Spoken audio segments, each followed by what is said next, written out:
Today I have a very special guest. He's an inspiration to me and so honored to have him on the show. He is the host of one of the most popular podcasts on software testing. He's the founder of Test Guild and he has just released a new book, Automation Awesomeness. I'm so glad to have Joe Colantonio here with me in today's episode. So without further ado, let's jump right into the conversation. Hello and welcome to Quality Sense Podcast.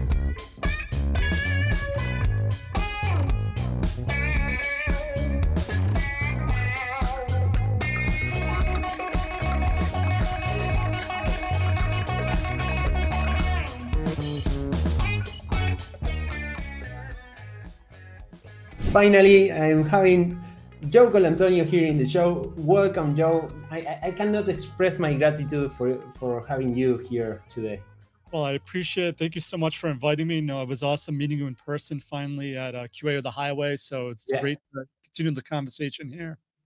Amazing. And one of the main motivations to have this conversation, or the excuse, let's say, is the release of your new book recently. How it's been a month or so? It's been a month now, almost a month and a half. I released it at the end of May. Okay. I have it here. Nice. Yeah. I have my signed copy right here. So, Joe, before talking more about the book, I would like to understand or know a little bit more about your story, about how you ended up working in software testing, in test automation and stuff. Can you tell us? Oof. All right. So it's a long story. I started off wanting to be a rock star. So I went to Berklee College of Music and I studied music. And after 3 semesters, I'm like, I'm awful. I'm going to drop out. I owe so much money. And then I just bumbled around for a few years. I had a roommate who was working for a company doing tech support for Microsoft Visual Basic. And I didn't know anything about computers, but I started getting into computers with my music. So doing little computer music type deals. And he said, hey, I can get you a job. I know the questions they're going to ask you. And so he really coached me up. I knew nothing about it. I passed and then they hired me. This is before the tech bubble. So they were getting anyone that had a pulse. And I was one of those people with the pulse. And then I had to really learn on the job because it was Microsoft Visual Basic supporting programmers and developers calling to troubleshoot their issues. And then once again, a manager that I worked for moved to a different company and he had an opening for a QA person. I'm like, I don't even know what that is. So I got this book, the software testing computer software. This is an old book, but I read this. I went in for the interview and I got the job, and that's how it started. Totally like unplanned, that's how it. And then once I got into QA, I joined another organization doing QA, and they had all these tools. Like back in the day, it was just software, one called LoadRunner and one called WinRunner. No one knew what it was. No one was using it. So I said, hey, let me try it out. I started using it, started showing my manager. He's like, okay, you're now the automation and performance testing person. That's how I got into the tools, just starting things. So it's my life story. I have a complete dumb luck, that happens. Yeah. Amazing. And today you have one of the most popular podcasts about test automation, testing, performance, and everything. And as I understand, it's probably the first one. Is that correct? I think it's one of the first ones. I think Alan Page has had one for a while on software testing, but I don't think he focused a lot on automation testing. So it's one of the longest running ones for sure, I think, since 2014. Oh, wow. Why you decided to start podcasting about this specific topic? Right. Once again, kind of long story, should be a short answer. I went through a midlife crisis. And so I was about to turn 40 and I was worried I was going to get laid off on my job. So I'm like, oh, if I ever got laid off, I want people, this is back in the day before ChatGPT, where people would Google your name. And so I wanted to make sure if I ever got laid off, people would Google me and I'd have something to show. So a blog and a podcast. I also am a terrible introvert. I'm really introverted. I don't know if you notice, I'm very socially awkward, I feel. And so I felt, I need to work on my communication skills as well. So let me start a podcast. So it all started that way. And also I wanted a hack to get free consulting because my company didn't have a budget for getting consulting. So I'd say, I'll start a podcast. And so if I had an issue with BDD, I'll do an episode on BDD and I'll get someone like a thought leader to join me. for free because it's a podcast. So the two main things: work on my communication skills, and the second thing is get free consulting. It's how it started. Amazing. It's like facing one of of the biggest challenges you have, like exposing yourself to something like this. For me, one of the motivations I had for starting a podcast was to improve my English Oh, by nice. Yeah. exposing myself to conversations, to make them public. But It's the same thing. My English is terrible. A lot of people don't even know I'm from the US. They're like, "Where are you from? What country you're from?" So really, still hasn't improved after like 9 years, but I'm working on it still. okay. So, and going to starting to talk about the book, what inspired you to compile the most important highlights of different interviews you've been doing since 2014? You said Yeah. in one book. So I've been kicking it around for years. I'm like, I need to write a book. I need to write a book. I wrote a book in 2013, but it was on a really obscure topic, UFT API testing. And then went out of print because the software kept evolving. So I always said I want to write a more evergreen type book that's more high level that people could buy and would the information there would be good this year, next year, and hopefully 5 to 10 years out. And so that's what came up with the idea for this particular format. And I've been doing the podcast for 9 years. And at the end of each episode, I always ask, give me one piece of actual advice you'd share with someone to help them with their automation testing efforts. So I had all this content, and I'm like, okay, this is what I'll do. I'll get the book. I'll take the most popular pieces of advice and make it so I know people have really time constraints. So I want to make it like 1 page a day book. So they have a little quote of what the person told me what the actual piece of advice was. And then I have some advice on how to implement what this person talked about, and then an area for them to jot down their thoughts. So it came to be, I know people are tired. They have a lot of time. They don't have a lot of time on their hands. They're busy.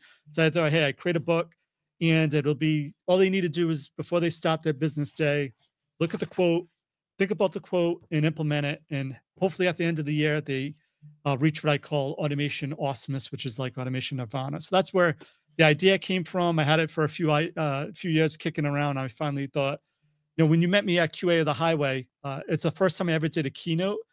And I said, okay, this will give me a reason to release a book. So I said, okay, I'll do the keynote, even though I hate speaking in public. I'll do the keynote just to give me a deadline so that I'll have to create this book because I'll use it as a drop date. And that's why I created the book. I gave myself like a deadline, and that's how it came to be. Amazing. I love the format, by the way. I think Oh, thank you. it's very aligned with this idea of generating habits that Yes. help you improve in the long term. So and also, yeah, it's very practical, and I love that format. Great. Yeah, that's why I want to make it as practical as possible and also not have me preaching at people like, hey, I'm an expert and I have 25. It's more of like I'm highlighting other experts in the field, what they're saying, and just, not interjecting per se, and just helping people along each day. And not every day will apply to them, but I think they could take something from it. And I really think if everyone goes through the book 1 day, 1 page a day, and at the end of the year, they really will improve their not only their software testing, but as you probably notice, a lot of the advice is broader than that as Yeah, well. I guess it's been a hard work to pick the best pieces of advice, right? How did you do that? You review all the different interviews you've been doing? I tried, and sometimes, for some reason, someone would have a piece of advice that just has been repeated in other places, or it's like a vendor talking about their tool. And I try to make those podcasts thought leadership, but a lot of times the piece of advice, hey, check out my tool, and I'm like, well, that's not really a good piece of advice. But yeah, lately, what I've been able to do is yeah, it's just try to prompt them to give more thoughtful pieces of advice because I tell them, hey, I might make this a book in the future, like edition number 2 or something. So yeah, we'll see. Probably it's going to influence the people talking in the following Right, right. interviews. Amazing. So, do you remember any of these? How many interviews do you have the number? Uh, Gosh. So, I have multiple podcasts. This one, this automation podcast is, I think I'm on episode I can't believe I don't know. It's like Wow. 456 or 58 or something. Oh, wow. And then I have another podcast that used to be called the Performance Podcast, now the DevSecOps Podcast that has 150, and I had another one called Security that had 70. So I took all those podcasts, so it's at least 600 plus, and I put it in here. So it's not just automation testing. We have some advice for performance testing, Yeah. Leandro in here and some other folks in the space and Scott Moore, and also some security advice as well. But it's mainly test automation, but it's also some security and performance. So it's Yeah. over. I remember there's one from Sofia Palamarchuk talking Mhm. about mobile Yes, performance as yes. well. That was a great podcast, a great interview, right? Yeah. So do you remember any particular interview, one of those more than 600 interviews that had an impact on you, on the way you do or prepare your interviews or anything else? It's been so many, it's hard. I think I've taken so many of those thoughts and they just come out without me knowing exactly where it came from now. But just one of them is Dima Kovalenko. I just like this quote is like, there's nothing more soul crushing than having a automation test suite that just fails randomly for no particular reason. I think a lot of people can resonate with that. And then he gave some reasons why. Also, I think Jonathan Wright gave some good ideas on a automation scorecard, which I thought was really good. And I actually created like a calculator on it. So if someone went to my site, it's like a quiz they can take and see which areas they may be lacking in to make their automation more robust. So those are probably two of them. Angie Jones, obviously, a lot of her stuff was awesome. It's just so many people, all of them had great advice. So it's hard to pick one or the other, but those are Yeah. probably the main ones that come to mind. But do you identify some common topics that have been mentioned in different interviews? Yeah, so there's main areas I think that everyone struggles with automation that you should focus on to make your automation better. So you have test data. A lot of people struggle with test data, locator strategies, um, environments are a big deal. And for some reason, I'm blanking on the fourth one, but there's four main areas that everyone seems to. Wait times. So wait times, locator elements, environments, and test data are the four main ones people tend to cover in all these podcasts where people are struggling with for sure. And yeah, I can imagine every time I talk about test automation, there are mentions to the famous or infamous testing Yeah. pyramid Right. Yes. or the maintainability, Yep. the flakiness, but also paying attention to, well, test data, Yep. the structure of the test cases. There are many things, but some certain topics are more common. What about misconceptions? Do you typically talk about different things that your guests find in the industry, maybe different misconceptions around automation? So I don't know if misconceptions, it's where I think people should be going that I think they miss out on. So I tried to do a performance podcast and security podcast saying, hey, if you're a tester, you should know about performance testing, you should know about security testing.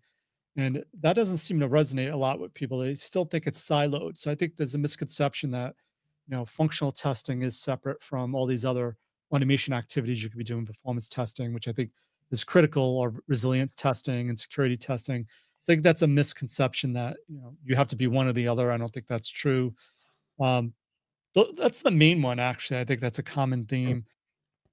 Also, it's a still I don't know. I speak to the best of the best, so I think everyone has automation, or everyone's doing automation, or the team's doing automation. But then I go to a conference, it's like we're not doing automation, or everyone thinks it's just one person's job. There's still a misconception that it should be it's just one of the activities of many that should be part of your software development lifecycle, and should be everyone involved with it.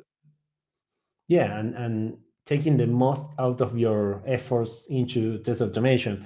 One of the things we've been discussing recently is like how you can take your, let's say, Selenium scripts and generate performance tests, Yes. or use OWASP with your test automation, and also check if there is a new vulnerability or accessibility checks. There are many things that you can contribute to the non-functional properties of the system. with your efforts. Yeah. 100% agree. I actually wrote a blog post every year called Top Trends for the new year. One of them is leveraging your functional tests for other types of tests. And like you said, you leveraging your existing test, functional tests to help you with performance activities and security tests is a big win. You already have the resources, you're already running them. Just by some small tweaks, you could get some extra juice out of it. Also, obviously, everyone thinks they can automate everything, or Yeah. is a misconception, and automation will solve everything, which it doesn't.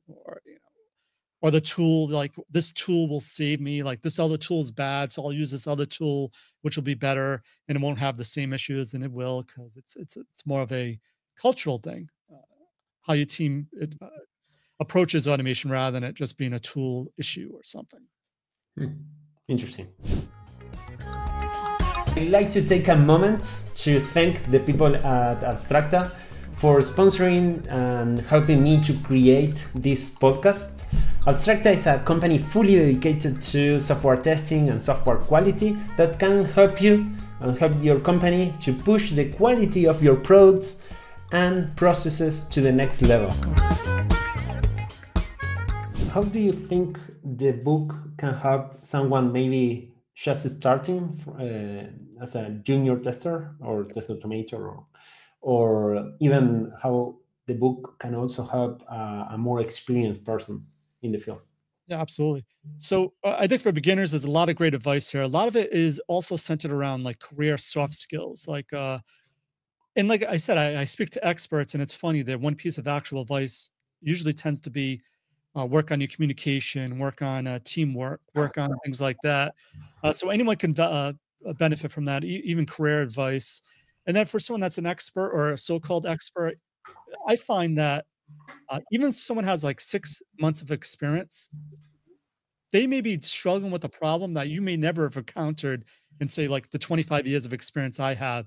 So even though they may not technically be thought of an expert, they are an expert in that. For example, I was speaking to someone that was doing really early on, they were using Playwright with artillery to leverage their functional tests to do automation tests. I never knew about that. That was a thing. And I've been doing it for years. And so that person had only been doing this for 6 months. So they're now an expert. So experts, no matter what, there's going to be something in here that you have not encountered yourself and that you can learn from, I think. Yeah, every expertise is unique, let's Yeah. say, or every experience is unique. Cool. Even the domain, like you may not work in healthcare, but then you may go to a healthcare company and you're no longer an expert. Well, there's maybe something in here that could address that as well.